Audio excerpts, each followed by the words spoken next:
On May 5, 1945, American soldiers were defending an Austrian castle with German soldiers beside them, while Waffen-SS troops attacked from the woods. Inside were French political prisoners who might be killed if the attackers broke through.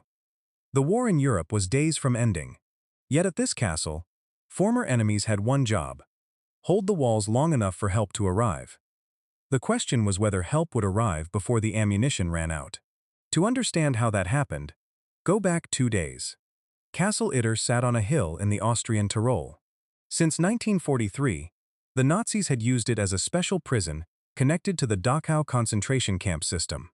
It was not an ordinary camp. The prisoners were people the regime considered politically valuable. Former French Prime Ministers Édouard Daladier and Paul Reynaud, Generals Maurice Gamelin and Maxime Weygand, labor leader Léon Jouhaux, Marie-Agnès de Gaulle, the sister of Charles de Gaulle, and tennis champion Jean Borotra. Among others, Eastern European prisoners from Dachau were also kept there to do maintenance work.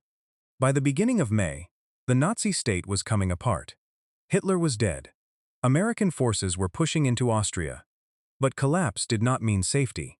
SS units were still moving through the region, and the prisoners at Itter feared that the final days of the regime could be the most dangerous ones. So the prisoners tried to reach the Americans. On May 3rd, a Croatian prisoner named Zvonimir Chuchkovic left the castle on what looked like a routine errand. In reality, he carried a message asking for help. He bicycled through a region where German roadblocks still existed, and eventually reached an advance party of the U.S. 103rd Infantry Division near Innsbruck. But nobody at the castle knew that he had made it. Early on May 4th, the SS guards abandoned Itter. For the first time, the prisoners controlled their own prison. They entered the armory and took the weapons left behind. Freedom, however, was still theoretical. Armed SS troops were nearby, and the castle was isolated. The prisoners sent a second messenger. Andreas Krobot, the castle cook, rode toward Virgil. There he found members of the Austrian resistance, and through them, he reached Major Josef Sepp Gangl, a Wehrmacht officer whose small group had broken with the collapsing Nazi command and was cooperating with the local resistance. Gangl had a problem. He wanted to protect the town and the prisoners, but he did not have enough men to fight every SS group in the area. His solution was almost unthinkable only days earlier. Find the Americans and ask them for help. Gangl drove toward Kufstein under a white flag. There he met Lieutenant John Jack Lee Jr., the commander of Company B, 23rd Tank Battalion, 12th Armored Division. Lee had just fought his way across the Austrian border. Now a German major was standing in front of him, not asking to surrender, but asking the U.S. Army to help defend French prisoners from other Germans. Lee did not wait for a committee. After contacting his superior and receiving permission to handle the situation, he went with Gangl to inspect the castle. He saw the prisoners, studied the approaches, and promised to return with a stronger force. For a moment, it looked as if the rescue would be substantial. Lee assembled several tanks and supporting infantry. Then the route began stripping that force away. A weak bridge could not safely take the entire column. Another tank had to remain behind to protect a crossing. Men were left in Virgil because SS troops were threatening the town. By the time Lee reached Castle Itter, the rescue force had shrunk to a small group of Americans, a handful of Gangl's German soldiers, and one Sherman tank named Besotten Jenny. The French prisoners were relieved to see Americans. They were less relieved by how few Americans had actually arrived. Lee immediately organized the defense. The Sherman covered the road near the gate. One of its machine guns was moved into the gatehouse. Americans and Germans divided the perimeter. A German SS officer named Kurt Siegfried Schrader, who had been released from duty and was living nearby, also helped with the defense. Lee told the French prisoners to shelter inside. Then everyone waited. Just after 4 in the morning on May 5th, gunfire erupted around the castle. An SS machine gun opened from a nearby ridge. The Sherman answered. Men were seen trying to work through the wire below the walls. The first probes were beaten back, but they revealed the real problem. The attackers were testing the defenses before committing a larger force. A few hours later, trucks appeared below the hill. Accounts place the attacking SS force at roughly 100 to 150 men.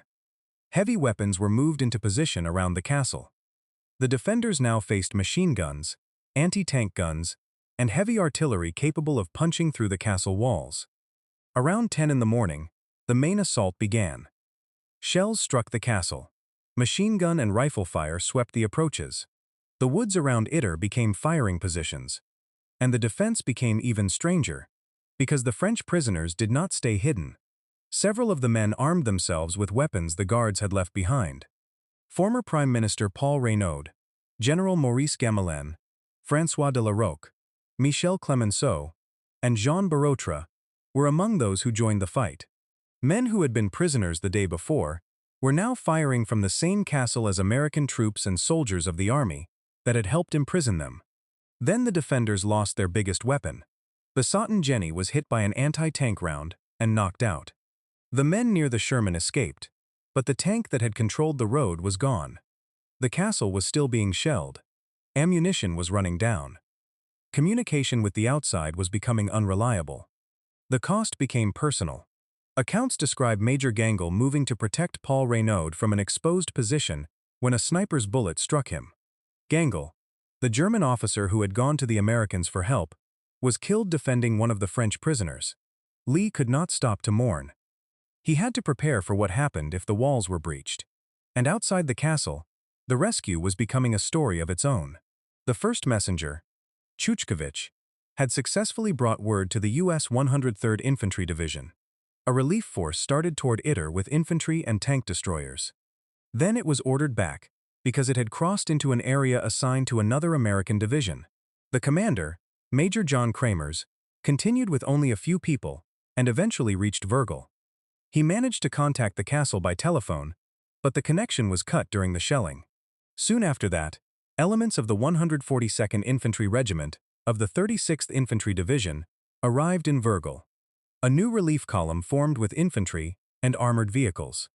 It started toward the castle, but SS roadblocks, snipers, and machine gunners slowed the approach. The defenders knew help might exist somewhere beyond the hill. They had no idea whether it would reach them in time. Inside Itter, Jean Borotra offered to try something desperate. The tennis champion wanted to get out of the castle and reach the relief force with information about the SS positions. Later accounts describe him climbing over the wall, dropping to the ground below, slipping past enemy groups, and eventually linking up with the Americans. A contemporary 12th Armored Division account makes clear that the relief force was already approaching, so Borotra's run should not be treated like a magical act that single-handedly saved the castle. But the run itself was real, and it showed how close the defenders believed they were to the edge. By the afternoon, Lee was planning for a final fallback. If the SS broke through the outer defenses, the remaining defenders would retreat into the keep and turn the staircases into last defensive positions. Their Sherman was destroyed. Gangel was dead. Ammunition was low. The attackers were still pressing toward the gate. Then, at about 4 in the afternoon, the sound of fighting changed. Gunfire was coming from the village below, but this time, it was moving toward the castle. The relief force from the 142nd Infantry Regiment had finally broken through. The SS attack collapsed. Some attackers fled. Others were captured. The people inside Castle Itter had survived. Lee later received the Distinguished Service Cross and was promoted to captain. His citation credited him with organizing American and German troops and holding the castle until relief arrived. Gangel did not survive to see Germany's surrender 2 days later. Castle Itter is often reduced to one strange fact. Americans and Germans fought together.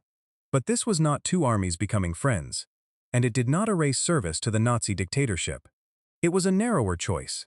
Some German soldiers broke with the regime, Americans trusted them long enough to fight beside them, and former prisoners armed themselves because nobody else was there to defend them. A castle absorbed into the Nazi prison system ended the war with Americans, Germans, Austrians, and French prisoners firing from the same walls. For a few hours, the line that mattered was not nationality. It was whether the people inside would live long enough to see the war end.